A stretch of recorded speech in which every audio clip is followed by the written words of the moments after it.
Hello everyone, and welcome back to Fire Emblem Engage. Sort of. My name is Tom, otherwise known as Titanium Legman, and today I wanted to do a little bit of a more laid-back, unscripted video with a discussion of the emblems and where they rank on a tier list. This is something that I've been wanting to do for a little while, and now that I've had plenty of hands-on experience in various different difficulties and various different runs of Fire Emblem Engage, I feel like I have a good grasp on how all of these emblems work. But rather than just ranking them about who's good and who's bad, I wanted to put a little bit of a twist on this and discuss specifically what emblems are good at making any character better and what emblems are a bit more focused and how that maybe makes them a little bit less versatile, which will put them lower on the list. So as an example, say a character like Marth, who can pretty much make any character who's a melee-focused combat unit stronger, he's probably going to be S tier because he's pretty much just great no matter who you put him on. Whereas maybe a character like Leaf, who's a little bit more focused, needs a specific build or a specific play style in mind to work better, might be lower. So we're going to go through, rank all of these emblems, and we'll see what you guys think at the end. This is the best tier list that I could find in general for Fire Emblem Engage. It had all of the characters in a nice, well-formatted way, so I decided to toss all the emblems in the waiting room here so we weren't trying to pick them out of the lineup down below. We'll be going in order of game release, which means, of course, we are starting with Marth. And as I mentioned, he's very strong. I mean, Marth as an emblem is good on pretty much anyone that you put him on. Even mystical units will wind up doing magical damage with Lodestar Rush, or using their magic, I should say, with Lodestar Rush, so they can still do damage with his attacks. The Rapier, great against armor units, mounted units. The Mercurius, giving bonus XP when you're using it, obviously phenomenal. Literally everyone wants that. He's a very strong unit, and there's probably a reason that you get him for the least amount of time, or a very low amount of time, at the very beginning of the game and the very end of the game. I think he's really just S tier. Yeah, there's some characters that you won't want to use him on, but that's going to be most emblems, and the vast majority of characters in the game will be happy to be handed Marth to use in battle. So really not a whole lot to say there. That's an S rank. No questions asked from me. Moving on to Tiki, also from Marth's era of games. And if Marth is good on anyone who wants him, which is most characters, Tiki is good on literally everybody, because Tiki is probably the most busted emblem in the game, in my opinion. The fact that she gives just a flat +5 to every stat that a character has when she's attached to them and when they are engaged, on top of the fact that she gives a massive boost to a character's growth rates when she's attached to them, and has all of these sphere effects that give massive healing and defensive boosts and all this other nonsense, on top of the fact that she has a high crit single target melee damage attack. She's got a big damage smash attack, which is pretty safe to use, seeing as how all of your stats are boosted, so you're not taking that much damage if you even get hit when they hit you first before you can get your smash attack in, and a breath attack that can have all sorts of different effects, similar to Dragon Veins, depending on what subclass you are. So it's really like, I wish there was an S plus tier or a broken tier. I maybe should have set that up, because Tiki's just like disgusting. I don't like using Tiki because it just feels unfair. I legitimately, like, all of the emblems, even the ones that are the strongest, still feel like they work within the sandbox without completely breaking everything in half. Tiki's a step beyond that. Tiki's just insane. So by her very nature, she has to go in S tier. She just, literally anyone can use her and do well, because who doesn't want 5 free levels in every stat? It's that easy. Moving on, we have Celica, who is, of course, one of the 2 protagonists from Fire Emblem Gaiden, or Shadows of Valencia, the second game in the series. And Celica is probably our first character that isn't going to go directly into S tier.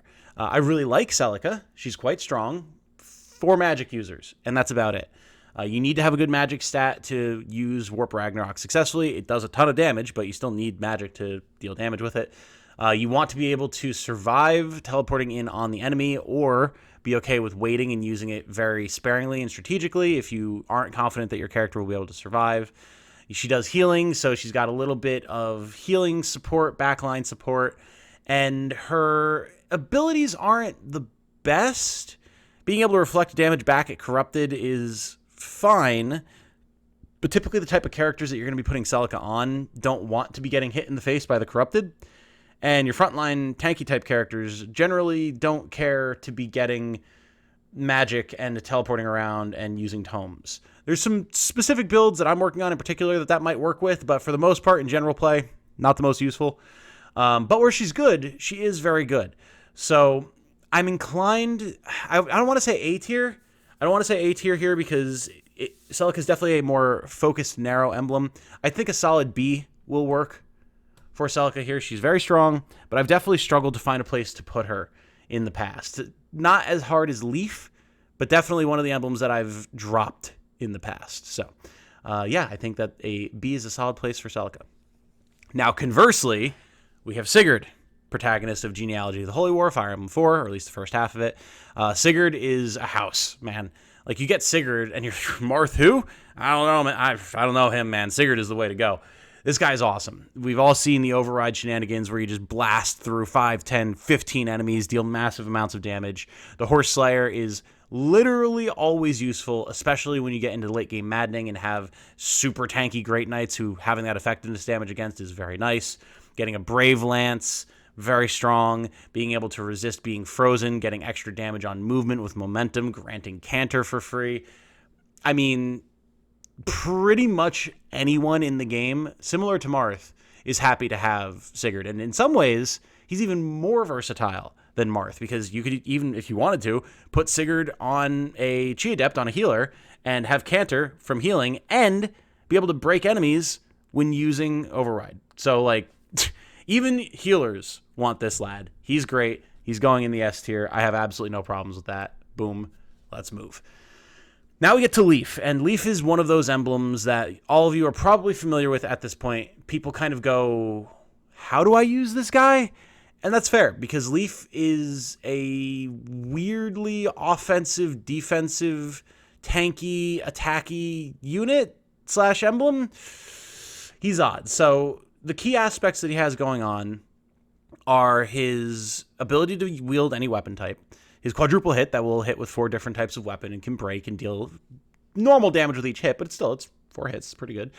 Vantage, arm shield, being able to swap to the most optimal weapon, adaptability, all that type of stuff. But the issue with Engage is you're much more limited in what weapons you can wield compared to past Fire Emblem games. You know, gone are the days where Paladin can wield swords and lances and axes, right? Now you have to pick one. Great Knight gets 2. Heroes get 2. And while Leaf's Engage does give you other options, you need to be at a high Engage level. And the stats that he provides and his other more neutral abilities don't provide the same type of kick that a lot of the other emblems do. So he's a little bit harder to find a home for. I've been theorizing a potentially really strong tank build with Leaf on Maddening specifically, because he's actually a little weaker in terms of defensive capabilities than, say, Ike or Hector, and that can actually help you on Maddening when, if you push it too far, enemies just won't attack you anymore. So I think there is a niche there, as opposed to him just being kind of useless and existing to give whatever weapon rank you need to class change someone into the class that you want, which seems to be kind of the feel that people have had for him for a while. But he's certainly not the end-all, be-all, great on every character type of emblem that some of our other nominees here on the list are. So I'm going to say that he's probably a solid C rank for versatility. He has a niche, and he fills it well, I think. We have to see. But that's about it. Otherwise, it's just kind of like a filler option. So moving on from Leaf, we have Roy, the protagonist of Fire Emblem 6, the Blazing Blade, son of Eliwood, who is unfortunately, sir, not depicted in this work, despite his friends Lynn and Hector being there. We'll talk about that in a second. But Roy is fun. Roy is one of my favorite emblems, but I don't think he has quite as much pizzazz as some of his contemporaries, especially the early game emblems who he joins alongside before the mid-game split.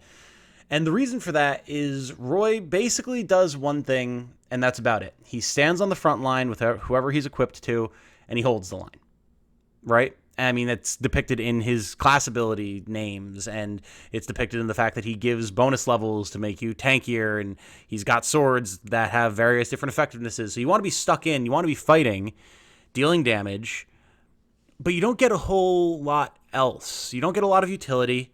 You don't get a lot of boosts. You just get stronger and fight.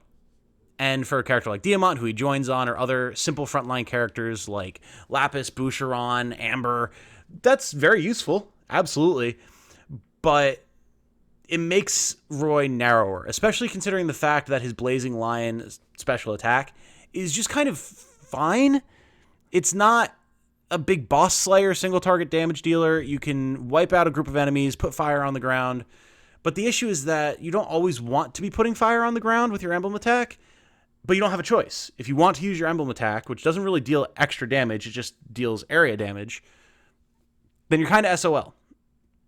And that reduces the versatility that I think Roy brings to the table. He's not as low as C. I wouldn't say that he's C rank like Leaf. I'd put him in B alongside Celica. He's strong when he's strong, but you have to have the right use case for him. So as much as I love the lad and as much as he has absolutely come in clutch for me on the characters that he's good on, not great for everybody. And that's the point of this tier list. Moving on to Fire Emblem 7, we're starting with Lynn, the Lady of the Plains, one of the absolute top fan favorites in the entire franchise, both for her story and her design and her weapon types and all that type of stuff. Lynn's just great, and she's really lives up to the reputation in Engage. Lynn is excellent. Having the ability to do big damage from range, summon clones to soak hits and become backup attackers, speed taker for free just by having the emblem equipped, like, yeah. Lynn does everything, and everyone wants Lynn, much like in the Fire Emblem fan base themselves, you thirsty bastards. So I really don't think I could in good faith put Lynn anywhere other than S. I've never been unhappy with Lynn on anyone. Everyone can make use of her abilities. Everyone wants to make use of her abilities. She's an S tier character. She's an S tier emblem. I love her. There's no getting around it. I'm always excited to get Lynn back in the party on a new run. Moving on to her contemporary Hector, one of the trio of protagonists. That would be would tritagonist be the right phrase? Doesn't feel right. Anyway, one of the three heroes of Fire Emblem 7. Hector is my favorite character from the game, flat out. He's my favorite lord, and he's my favorite character in Fire Emblem 7. And so I was super excited to see him in Engage. He's not as good as I would like him to be, partially because he falls into an issue that Ike falls into, which is suffering from success. Hector is an Omega tank emblem. He gives you quick riposte, so you're going to be able to get doubles on the follow-up. He massively boosts your defense and resistance through adaptability and through boosts through other aspects of his character, his stats, his other abilities, all that type of stuff. Storm's Eye is a lot of fun because, well, it turns you into the storm, right? You guaranteed get follow-ups, and you deny enemies their follow-ups. The issue is that that's literally all he does. You can use Glare to deny an area to the enemy and focus them onto Hector, but the issue still remains that Hector is too good at his job on maddening. You could put him on a squishy character and avoid this, but the majority of the time you're going to want to put him on your tank. And when you do that, you're pretty much guaranteeing that tanky character is never going to get attacked again, because their defense and res are going to be so high most of the time, more their defense, but oftentimes their res as well, that the AI knows it won't be able to deal damage and won't attack them. And that, I mean, it completely negates the entire point of Hector. He needs to be attacked so you can get your quick riposte, so Storm's Eye can be useful, so you can be triggering your adaptability and all that type of stuff, draining health with the Rune Sword, dealing big damage with the Wolf Beal and the Armads. It's very frustrating. And it takes a character that's already slightly niche, because basically you want them on your tank or just a tanky frontliner and let them soak hits. And it makes it hard for them to do their job. So he's already limited and then isn't able to do his job a lot of the time. And as much as it pains me to do so, I'm kind of inclined to put Hector in C tier alongside Leaf, which I hate to do, because I love the guy and I love the playstyle in Engage. I love making a super tanky character, sending them out there, watching them tear stuff apart. It's great. But if he's not able to do the job, then what's the point, right? And it's still a limited, narrow job to begin with. So I think maybe I'll adjust it at the end when I go through quickly and review my choices. But right now, I think C is where Hector belongs, unfortunately. Moving on to Erica, one of the protagonists of Fire Emblem 8, The Sacred Stones, my personal favorite entry and the first entry I ever played. This is, of course, Erica and a frame, but to keep clutter down, I only put one of, duo character emblems, trio character emblems from an emblem on the list.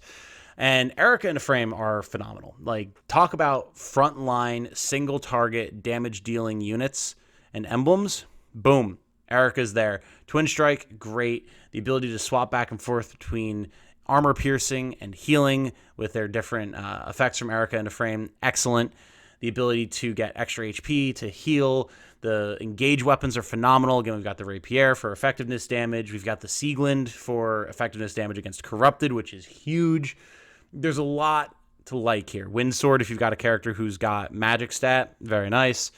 And again, one of those characters that, because of the way that Erica and Ephraim are set up, the versatility that they have due to all the abilities they have from being 2 emblems in one, means that most characters can use these. Like, even if you wanted to slap Erica on Clan or Citrine or Celine and make use almost exclusively of the Windsword for ranged magic damage, you could do that and still be getting your healing, getting your armor piercing. It's really, really nice.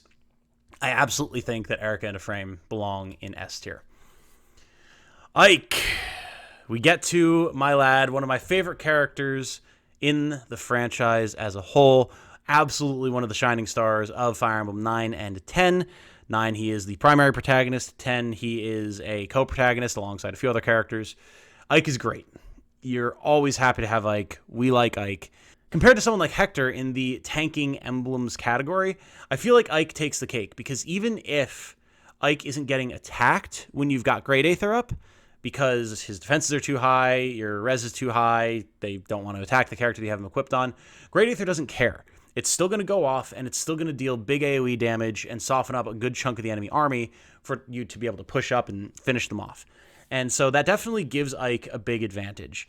And the good thing about the way his abilities work is anyone can use him. With things like Lagu's Friend and Resolve, even the squishiest of characters can hold in most situations on the front line with Ike. And to me, that means that he's a much higher tier. I think that Ike is an A tier emblem. He's incredibly strong, but in terms of overall versatility, you're still doing one thing. You don't have a ton of available options when it comes to Ike, and he's just got that one task that you're dedicating a character to, and he does it extremely well. Far better than Hector. And that makes him more versatile, but it's still a limited role. So I think A is a good spot for this lad. Remember, this is not a how good is this emblem as a whole, because then this whole tier list would be shifted around, but they've got niches, some of them, and that's what we're talking about here today. Also, from Fire Emblem 9 and 10, we have Soren, who is well known as being one of the most busted emblems in the game, probably up there with Tiki for absolutely disgustingly strong emblems from the DLC. Potentially a reason why people don't want to use the DLC, because he's that good. And I mean, it's all true. Giving you a Siege Tome in bolting, being able to reflect magic damage with his Reflect Staff, having massive wind damage with Rexcalibur, or is it... Yeah, it's Rexcalibur. I can never remember. Excalibur is the basic tome that you can put on anybody. Rexcalibur is Soren's tome. Got it. He's just got so much going for him. Plus Cataclysm, being able to nerf enemy stats in a big AoE area, dealing a ton of damage in that area, providing all sorts of nice boosts to all sorts of different things, being able to apply decoys to things. Soren's just great, man. Like, there's no denying it. And even though he seems like he'd be like, just slap him on your magic character and go to town, there's a lot that you can do. I mean, I've got a backup saline build using Soren to be able to cast bolting all over the map with backup attacks. And that's the type of versatility that we're talking about here. You can put Soren on so many different characters and so many different types of characters and builds and have him still work and work well, that I think he's got to be an S tier character. Absolutely. There's just no getting around it. There's just no getting around it. Soren is ridiculous. Moving forward into the last of our entries from the Telius saga, it is Makaya, who is only in Fire Emblem 10, Radiant Dawn. She's one of the primary characters. She's your starting hero. And Makaya is phenomenal. It's a well-known fact. She's the greatest healing emblem in the game, the best support emblem in the game, in my opinion. Being able to do a full party heal across the entire map is insane. Massively boosting the range and the area of effect of staves is insane. Having some actually fairly good offensive options in Thani and Shine, very, very good. Makaya is awesome. It's just, you can't deny it. However, there's, again, one thing that you want to be doing with Makaya, and she does it very well, and that's healing and support. But that means that it's a fairly limited number of characters they're going to be putting Makaya on once you're seriously using her. In the early game, you can put Makaya on whoever you want, and generally you're going to be using her for like massive XP boosts, not necessarily because you want to use her strategically. You can do some rewarp bomb shenanigans and everything, but for the most part, using Makaya to power level a character that you plan to take into the end game is the way to go in the early game while you have her. Once you get Makaya back, however, you're not in that position anymore, and you can start thinking about her strategically. And you realize she's just going on a support unit, and she's going to do the healing thing, and she's going to do the staff support thing, and that's it. You don't want Makaya on your frontline tank. Once you've got your team locked in, you've got all the emblems available to you. You don't want to do that. You've got better options. It's not going to make your tank any happier. You don't want to put Makaya on Diamant or Boucheron, your frontline fighting high damage dealers. They don't care. The stats don't help them. The abilities don't help them. It's not what Makaya wants to do. So even though she is incredibly, incredibly strong, she's limited. She can do her job well in those limitations, so I don't think she belongs in C tier. But I don't think she gets to go any higher than B tier. Because, what else do you do? Right? You could I could maybe see an offensive mage build using Makaya to make the most of Thani and Shine, but I don't think that those two attacks bring enough to the table to warrant using her in that way, and thus I don't think it helps to bump her up a tier. I think she sits in B. Of course, you can dispute all of these in the comments. I welcome it, but, that's where we're at right now. Moving on to Fire Emblem Awakening, we've got 2 heroes, technically 3, of Fire Emblem Awakening here in Engage. First of all, we have Chrom, and of course, Robin alongside of him. And Chrom is another one of those emblems that just gives you so much to work with, right? His skills are awesome. Surprise attack, sneak attack, I can't remember the exact name of it. Making it so you just don't take counters when you attack from cover is kind of insane. Getting guaranteed backup attacks just by being engaged is really, really good. Having a wide swath of weapons that you can use with different effectivenesses and different magical attack, physical attack, all that type of stuff with the Levin sword, the falchion, all that type of good stuff. Thoron for some ranged magic damage. Very, very nice. And of course, the fact that when you're engaged, you can rally Spectrum, boost the whole team in an AoE, get plus 10 to your magic stat for free with the Levin sword, with Thoron, or if you're on a mage character, just any of their normal attacks, being able to get 4x damage on crits instead of 3x damage. Literally everyone wants Chrom and Robin. Everyone can put them to good use just through the fact that they've got this magic damage and a plus 10 to their magic stat. Just that alone makes them viable for use by anybody, on top of the fact that they apply so many different bonuses. Again, that crit, ability to avoid being countered, the plus 10 magic, the rally spectrum. It's insane. So it's completely indisputable in my mind. Chrom, S tier, boom, done. That's it. I don't think you can justify putting him anywhere else on this list. He's got so much versatility. Anyone can use him. Moving on to Chrom's daughter, Lucina, the deuteragonist, secondary protagonist, depends, of Fire Emblem Awakening. And Lucina is definitely one of those characters that is widely accepted as being one of the strongest emblems in the game, up there alongside Lynn and Marth and Sigrid, just because, again, she brings so much to the table.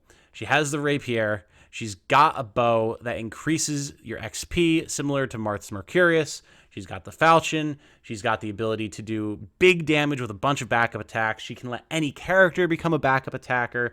Bonded shield is disgusting, especially if you put it on a Chi Adept, so it has a 100% activation rate. Lucina, much like her father, can bring everything in the kitchen sink to the battlefield, and I don't think she really belongs anywhere other than this, for the same exact reasons. She's got a completely different skill set than Chrom, but she's still able to do so much. You can use her on a frontline fighter. You can use her on some sort of a ranged fighter. You can put her on a mage to give them backup. You can put her on a Chi Adept to have that 100% bonded shield rate. She's getting massive avoid boosts from supports, so you can put her on a dodge tank and have them standing in the front line with their friends and be untouchable. It's just There's so many different things you can do with Lucina. Highly, highly, highly, highly recommend. I think she belongs in S tier, no question. And it really shouldn't be surprising that we've got so many S tier emblems here, because the emblems kind of by their very nature are pretty busted. Like, every single one of these emblems is worth using, especially if you've got no other emblems on a character, just because of all the boosts that they give. So S tier being pretty full makes sense. But yeah, I think she belongs there. Moving on, we have Chrom, the protagonist of Fire Emblem Fates. This is female Chrom as opposed to male Chrom. This is where you got to choose, similarly to Awakening with Robin, which we didn't talk about, but you could choose whether you want to be male or female. We have female in Engage. And Chrom is one of those really nice support emblems that I have come to appreciate more and more as time has gone by, just because of the versatility that she has in controlling the battlefield through things like Dreadful Aura, Draconic Hex, being able to use Torrential Roar to create water patches while locking enemies down, reducing a void, being able to put down Dragon Veins, all this different type of stuff. She's very strong. She's very strong. However, I don't think that Chrom brings the same level of combat versatility to the table that our other S-rank entries do. She still, at the end of the day, does two things. Locks down enemy units and nerfs their stats, and puts down some sort of a Dragon Vein to support your team. And while you get different Dragon Veins depending on what type of unit you have her on, at the end of the day, that's pretty much what you're doing with Chrom. And while, yes, you could do something like my Mage Carnier build, where you have the ranged lockdown that you can do, or you've got something like my Maddening Yunaka build, where you can have your mobile fog to become a super dodge tank with bonus crit and everything. It's still you can't compare that to Chrom doing 5 different things, or Erica doing 5 different things, or Lynn being good on literally anybody. Like, it's not quite the same. It feels to me similar to Ike. She's not so narrow that she belongs in B tier. I don't think she belongs in S tier. I think Chrom is going to go right alongside Ike in the A tier. She's very, very good at what she does. And there are plenty of characters who can use her effectively, but she's not the end-all be-all, especially compared to some of the other emblems that can go on anybody. Moving on to Karin's older sister, Camilla, one of the Royals of Nor. If anything, they're probably deuteragonists / antagonists, depending on which version of Fates you're playing. But Camilla is the Princess of Nor. She is one of many different options that they could have added from Fates. I'm not surprised that they went with Camilla. And unfortunately, as much as I like the playstyle that Camilla brings to the table, Camilla has been the DLC emblem that I've had the hardest time getting to work consistently. Similar to her sister, she can put down Dragon Veins, and they're different Dragon Veins than what Chrom has, but I haven't found them to be as useful as Karin's Dragon Veins.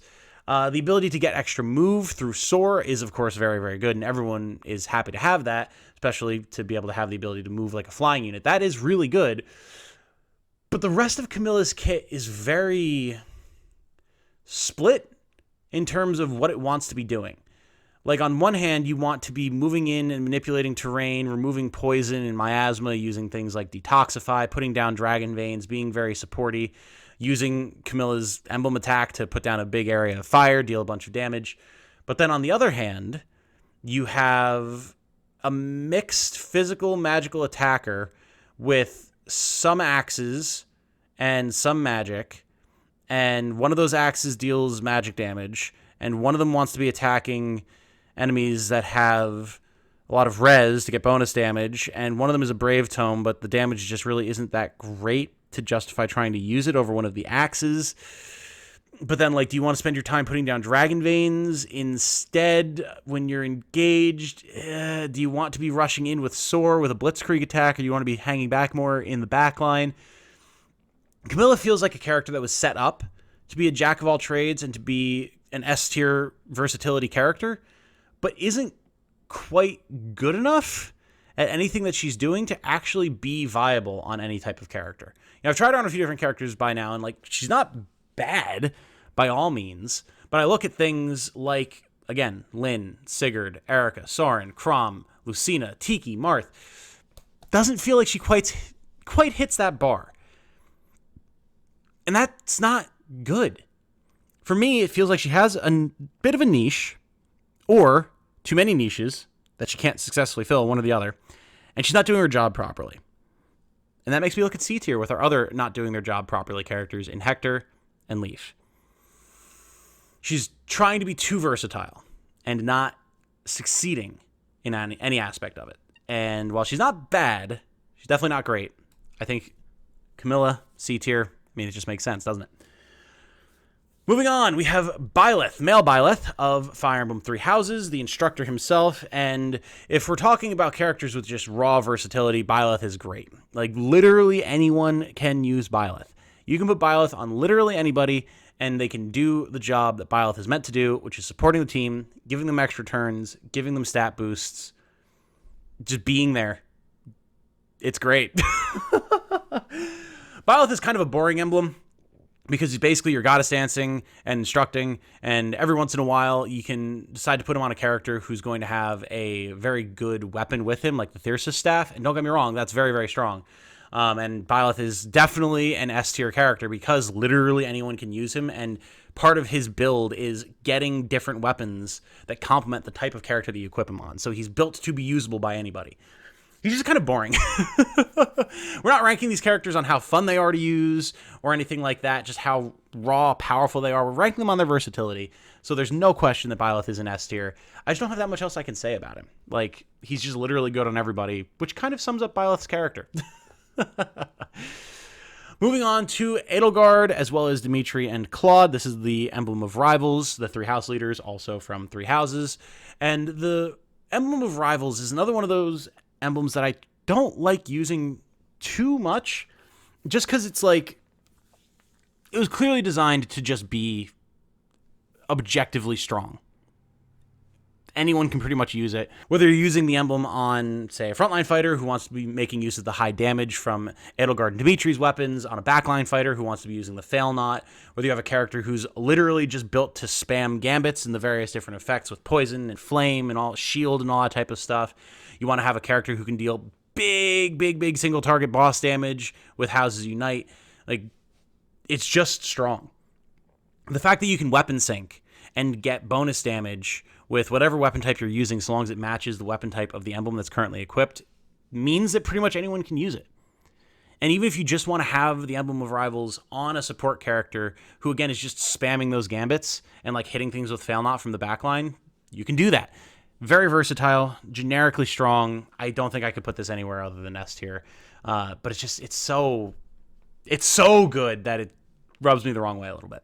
But that's fine. That's not the point. Moving on, we have Allier, the emblem of her own game. And Allier is an interesting case because I really haven't had much opportunity or cause to use Engage Plus with Allier. It is strong, don't get me wrong. By its very nature, it's built to be able to be used with pretty much anybody, and it will make anyone stronger. I don't think I could really say that Emblem Allier can go anywhere other than S tier, because like that's what it's designed for. Pick your favorite unit who you want to give boosts to, no matter who they are. Engage Plus, make them stronger, while also making Allier stronger. It's generically good, and you don't even have to equip it on anybody. So by its very nature, it's like one of the most versatile emblems in the game. I just don't have a lot that I can say about it because it doesn't really interest me as an emblem. I don't really count it that much among the other emblem rings, but it is an emblem. It gives emblem effects, so figure should have it on the list, and S tier is where it belongs. Finally, we're going to Emblem Veronica, the hero of Fire Emblem Heroes, the emblem from that mobile game. And she's a fun character. I like her. It's cool to see her in this. I didn't really know if I should expect anything from Heroes to be in Engage, and yet here she is. And as far as her capabilities go, she is quite useful. The ability to summon a hero of whatever weapon type you want and send them out into battle. Literally anyone can do that. The ability to give other characters an extra action, very nice. The ability to have a bunch of powerful saves, a big fortify staff, and a staff that lets her attack without drawing a counterattack, and revenge, giving you bonus damage if you've got damage on you. Again, pretty much anyone can do that. The issue, and the reason that I don't think Veronica is S tier in terms of her versatility, despite having so much going on, is she's not doing much to keep your frontliner alive, right? Like, you look at some of our other S-rank units here that do have some capabilities in that regard. Marth giving a void, Lynn is giving extra speed, Erica's giving, like, healing and all sorts of ridiculous stuff. Like, a lot of these S-rank characters that are kind of built to be on frontliners the most, even if they can be on other characters, give you a way of surviving longer and still getting stuck in there and fighting. And Veronica doesn't do that. Veronica definitely wants to hang back more. She is a staff and magic user at heart. And to me, that means that it's not necessarily worth having her on any unit, because you have a lot of characters that want to be standing on the front line and fighting. And that's not what Veronica wants to do. She wants to hang back. She wants to do staff support, summon units, give allies extra turns, build up the Book of Worlds, get bonus effects by waiting. And that's not something you want to do on every character. She's very powerful, and she has a lot of tools in her kit, but she's not an ultimate versatility machine. And as such, I think she's going to go in A tier. She's very, very good at what she does, much like Ike and Karin, but she doesn't belong in everybody, in my opinion. And that's it. We've got our ranking here. Let's go through the list really quick here and see if I have a gut reaction to anything that I feel like needs to be changed. For S tier, we have Marth, Tiki, Sigrid, Lynn, Erica, Soren, Chrom, Lucina, Bioeth, Edelgard / Claude and Dimitri, and Allier. I think that fits. I don't have any major complaints about that. I'm pretty okay with that. Then in A rank, we have Ike, Karin, and Veronica. This is, again, very good and can technically be used by anybody, but really wants to be on a specific type of character, and I think they fit that very, very well. B tier, we have Celica, Roy, and Makaya. Again, characters that are quite strong in the niche that they have, but unlike our A rank characters, really don't want to be on a character that falls outside of the niche that they want to fill. I think they're all fine there. I'm pretty comfortable with that. And then C, Leaf, Hector, and Camilla, these being the characters that have a niche, or perhaps too many niches, but struggle for one reason or another to even fill that niche, meaning that you really need to focus in on a very particular character and build to make them work. And they can be very strong in that condition, but that's the opposite of versatility, right? That's the anti-versatility. And the only character here that I feel like I want to maybe adjust is Camilla. Because Camilla has so much that she brings to the table that she can find a home on a variety of different characters. She's different than Leaf and Hector in that regard. And rather than having her in C tier because she has too many niches and doesn't quite fill any of them, I think that kind of makes her more similar to our B tier characters who have something that they want to do, but when they fall outside of that range, they really fall off. Camilla's kind of in a similar thing. Like, you want a character that can do pretty much anything and make the most of all aspects of her kit. And if you don't have that, then she kind of falls off. Her niche is having so many niches. And I think that's why I found so much success with Camilla on Celestia. There we go. I had to think about the name for a second there, because Celestia is built to do a ton of different things. Camilla suits that. And so on that particular character, in that particular niche, she does very well. And I think that bumps her up from C. But yeah, I'm pretty comfortable with this. I'm pretty okay with this. Let me know what you guys think, because this is fun. It was nice to go through and kind of form some thoughts about how I feel about these emblems. I'm pretty confident in these rankings. I'm sure there's going to be plenty of stuff that you guys disagree with, but just remember the framing here. This is how universally applicable and versatile is an emblem. The more so, the more that they have that they can do with any type of character, the number of characters that they can be on and be successful, the higher up in the ranking that they are. That's the framing here. Try and view it through that lens. This is not a generic power level thing. Things will be adjusted around then, but just that's where we're at. If you enjoyed, let me know. Strike up a conversation in the comments. Leave a like. Subscribe if you haven't. But for now, this one's long enough as it is, so I'm going to bounce. If you want to see more tier list type stuff in the future, let me know that as well. My name has been Tom, otherwise known as Titanium Legman. I hope you all have a good night. Stay safe and healthy out there. And remember, be good to each other. Bye now.